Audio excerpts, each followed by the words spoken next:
আওয়ামী লীগ ভেসে আসে নাই, আওয়ামী লীগ কোনো পরগাছা না, আওয়ামী লীগ কোনো জেনারেলের পকেট থেকে বের হয়নি বা কোনো পাতা করণী ঘুটে করণী দ্বারা করা হয়নি। আওয়ামী লীগ এদেশের মাটি মানুষের সংগঠন।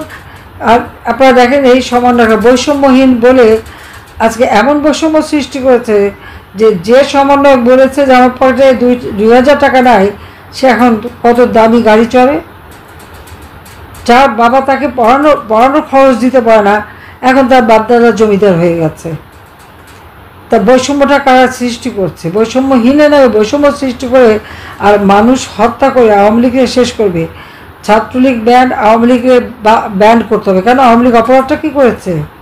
আওয়ামী লীগ দেশের স্বাধীনতা এনে দিয়েছে, আওয়ামী লীগ অর্থনৈতিক মুক্তি দিয়েছে, আওয়ামী লীগ ঘরে ঘরে বিদ্যুৎ দিয়েছে, আওয়ামী লীগ ঘরের দরজায় চিকিৎসা সেবার ব্যবস্থা করেছে, আওয়ামী লীগ এদেশের গরিব মানুষের জন্য বয়স্ক ভাতা, বিধবা ভাতা, প্রতিবন্ধী ভাতা দিয়েছে, আওয়ামী লীগ ছাত্রছাত্রীদের শিক্ষার জন্য মায়ের নামে আমরা প্রাইমারি শিক্ষার্থীদের জন্য টাকা পাঠাই, বৃত্তি উপবৃত্তি দেই, উচ্চ শিক্ষায় আমরা বৃত্তি উপবৃত্তি দিই।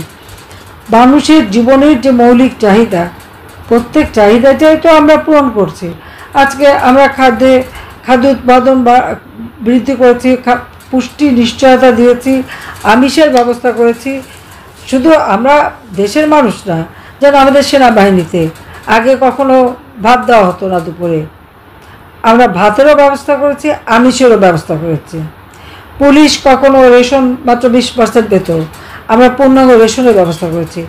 অবসরপ্রাপ্ত সেনা যারা, তারা যে একসময় রেশন নিত, আনা নেওয়া যাওয়া খরচ তাদেরই দাবির পরিপ্রেক্ষিতে তাদের টাকা, সেই টাকার অঙ্ক আমি বাড়িয়ে দিচ্ছি। এই জুলাই মাস থেকে কিন্তু তাদের পেনশনের টাকা আমরা বাড়িয়ে দিয়েছি, রেশনের টাকা বাড়িয়ে দিয়েছি, যাতে জিনিসের দাম বেড়ে গেছে সেই জন্য। তাছাড়া 1 কোটি পরিবারের জন্য মাত্র 30 টাকা কেজিতে চাল এবং স্বল্প মূল্যে ডাল, তেল, চিনি কিনতে পারে। সেইভাবে টিসিবি দ্বারা 1 কোটি পরিবারের জন্য আমরা স্পেশাল পারিবারিক কার্ড করে দিয়েছি, যার মধ্য থেকে মানুষ সস্তায় জিনিস কিনতে পারবে, নিম্নবিত্ত বা ফিক্সড ইনকাম তারা কিনতে পারবে। আজকে সেটা দেওয়া তো বন্ধ করেছে, আবার এখন যেটুকু দিচ্ছে তাও সে 1 কোটি মানুষকে না, সেখান থেকে অনেক মানুষের নাম বাদ দিয়ে, কিন্তু টাকা তো আমি বাজেটে ধরে রেখে এসেছি, তো সে টাকা গেল কোথায়, সেটাই প্রশ্ন। এইভাবে মানুষকে তারা শোষণ করছে, খুন করছে। কাজে সব খুনের দায়িত্ব ইউনূসকে নিতে হবে।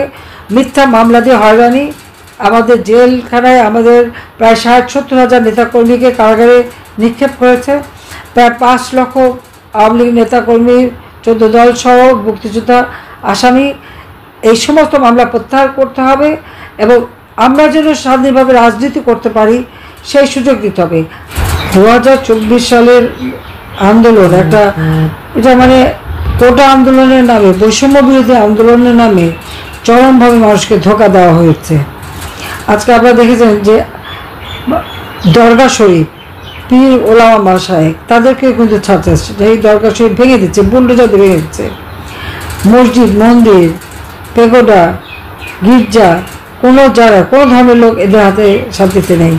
এই ইউনূস একটা সুদখোর, জনগণের টাকা আত্মসাৎ করে এবং বিদেশিদের দালালি করে বিদেশিদের কাছ থেকে অর্থ নিয়ে এই বাংলাদেশটাকে ধ্বংস করা শুরু করেছে। আপনারা খেয়াল করে দেখবেন যে 15 জুলাই থেকে যে হত্যাযজ্ঞ, খুন, আগুন, বিভিন্নভাবে যে মানুষের ক্ষতি, যারা এই সমস্ত ক্ষতি করেছে, যারা মানুষ হত্যা করেছে তাদেরকে ইউনূস দায় মুক্তি দিয়েছে। দায় মুক্তি দেওয়ার অর্থ হলো এই যে পুলিশ হত্যা, আওয়ামী লীগ নেতাকর্মী হত্যা, মেট্রো রেলে আগুন, সারা বাংলাদেশে আওয়ামী লীগের প্রত্যেকটা মানুষের ঘর বাড়ি, ব্যবসা প্রতিষ্ঠান, দোকানপাট যা আগুন দিয়ে জ্বালিয়ে পুড়ে ছারখার করেছে। অথচ এইসব হত্যার কোনো বিচার হবে না, মামলা করা যাবে না, মামলা দেবে না। আবার মুখে বলে না অনলাইনে মামলা করলে হয়, অথচ সবাই জানে যে মামলা করতে গেলে উল্টো আরও মামলা খেতে হয়। এই অত্যাচার নির্যাতন চালিয়ে যাচ্ছে। 2009 সাল থেকে 2021 সাল আমরা 2020 সালে জাতির জন্মশতবার্ষিকী 21 সালে স্বাধীনতার সুবর্ণ জয়ন্তী যখন আমরা পালন করি, সুবর্ণ জয়ন্তী যখন পালন করি, তখন বাংলাদেশ উন্নয়নশীল দেশের মর্যাদা পেয়েছে।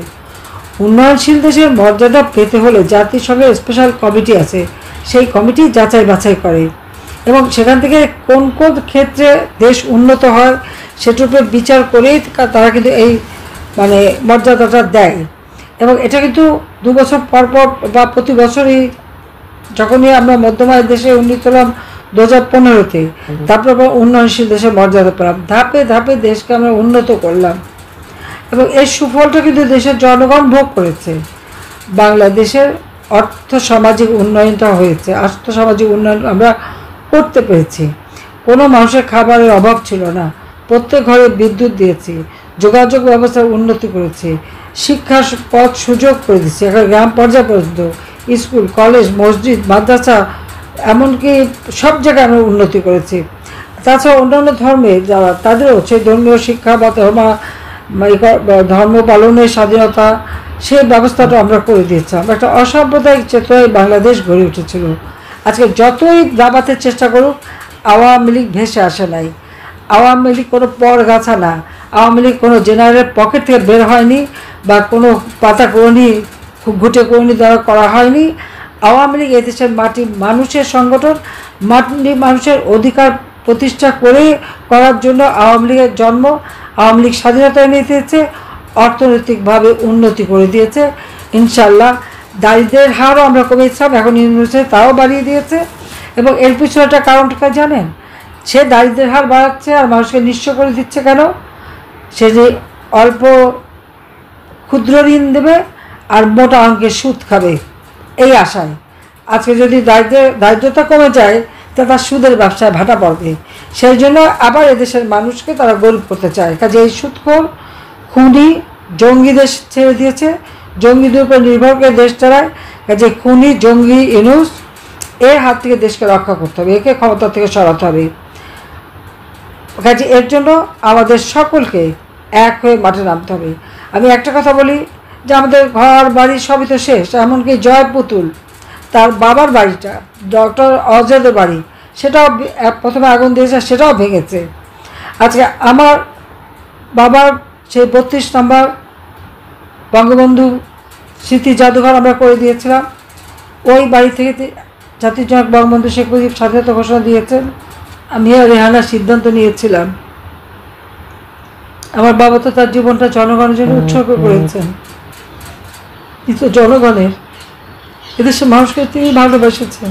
তিনি বলছেন যে মানুষকে গভীরভাবে তিনি ভালোবাসেন। কাজে এই সম্পদ তো আমাদের না, এ সম্পদ বাংলাদেশের জনগণের। বঙ্গবন্ধু মেমোরিয়াল ট্রাস্ট করে আমরা এই বাড়িটা জনগণকে দান করে দিয়েছিলাম, স্মৃতি জাদুঘর করে দিয়েছিলাম। কি দুর্ভাগ্য, সেই বাড়িটা প্রথম আগুন দিল, তারপর হাতুড়ি দিয়ে পিঠে পিঠে আর বোল্ডোজার দিয়ে বাড়িটা ভাঙলো।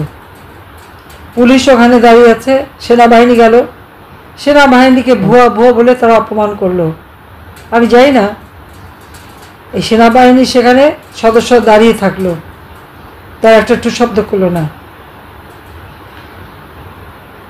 যে সশস্ত্র বাহিনী বাংলাদেশের স্বাধীনতা সার্বভৌমত্ব রক্ষা করবে, তাদেরকে যদি এই বাংলাদেশের কোনো নাগরিক এভাবে অপমান করে ভুয়া আখ্যা দেয়, তার মানে কি আমাদের স্বাধীনতা সার্বভৌমত্ব কার কাছে থাকবে, কীভাবে রক্ষা হবে? আর আমার অবাক লাগে যে যারা এইভাবে সেনাবাহিনীর সদস্যদের এই ভুয়া বলে অপমান করলো, এমনকি সেনাপ্রধানকে চ্যালেঞ্জ করলো, তাদের বিরুদ্ধে কিন্তু কোনো ব্যবস্থাই নেওয়া হলো না। এরকম মেরুদণ্ডহীন হলে দেশের স্বাধীনতা সার্বভৌমত্ব রক্ষা করবে কিভাবে? সেটাই আমার প্রশ্ন। চোখের সামনে কারো বাড়ি ভাঙছে, এই অন্যায় কাজ দেখে দাঁড়িয়ে থাকলে তাহলে দেশ যখন কোনো আক্রান্ত হবে তাহলে তখনই কি দাঁড়িয়ে থাকবে? কিভাবে রক্ষা করবে? যারা দেশের একটা সম্পদ রক্ষা করতে পারে না। আজকে একটা মানুষের বাড়ি ঢুকে ডাকাতি হয়, খুন হয়, আবার সে বাড়ি লুট হয়, আবার বাড়ি ভেঙে ফেলা হয়, আগুন দিয়ে পোড়ানো হয়। সেখানে কোনো বাধা নাই, তাদের বিরুদ্ধে কোনো ব্যবস্থা নাই। আইন আছে, আর্মি রুল অ্যাক্ট আছে, আমাদের সংবিধান আছে, আমাদের সিআরপিসি আইন আছে, ফৌজদারি অপরাধ করে সে আইন আছে, একটার পর একটা খুন করে যাচ্ছে, পা বেঁধে ঝুলিয়ে রাখছে। আজকে পুলিশ হত্যার বিচার হবে না, আওয়ামী লীগ নেতাকর্মী হত্যার বিচার হবে না। হ্যাঁ, কয়েকজনকে পেয়েছে, শহীদ হয়েছে বলে ঘোষণা দেওয়া হয়েছে। তার মধ্যে অনেকে তো আবার জীবন্ত হয়ে ফিরেও এসেছে। আমি যাদের হত্যা করেছি তারা কিন্তু ফিরে এসেছে।